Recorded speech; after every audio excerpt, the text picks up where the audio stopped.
What would it take to make you leave everything behind?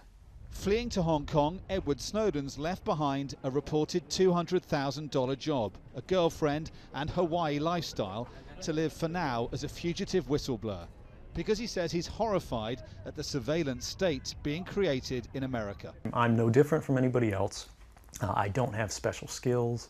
I'm just another guy who sits there day to day in the office, watches what's happening, and goes, this is something that's not our place to decide. The public needs to decide whether these programs and policies are right or wrong. Edward Snowden dropped out of high school, but despite that went on to work for the CIA, then for the National Security Agency as a contractor with the private intelligence firm Booz Allen Hamilton.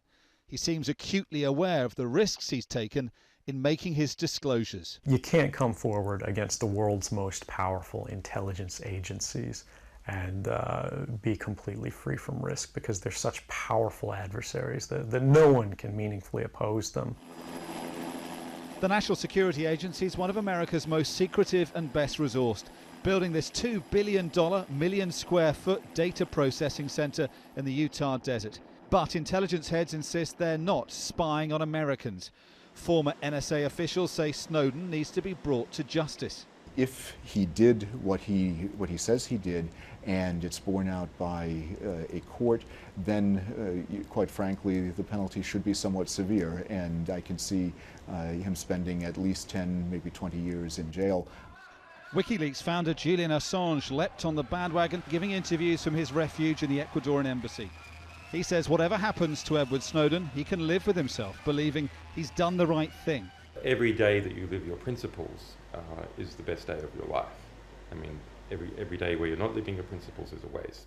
The exposure of systems like PRISM, said to give spies direct access to several internet giants, and another hoovering up phone records, are causing profound alarm. Who are we as a country? What does it mean to be an American? Do we have a presumption of privacy, or are we all now suspects in a neo-police state?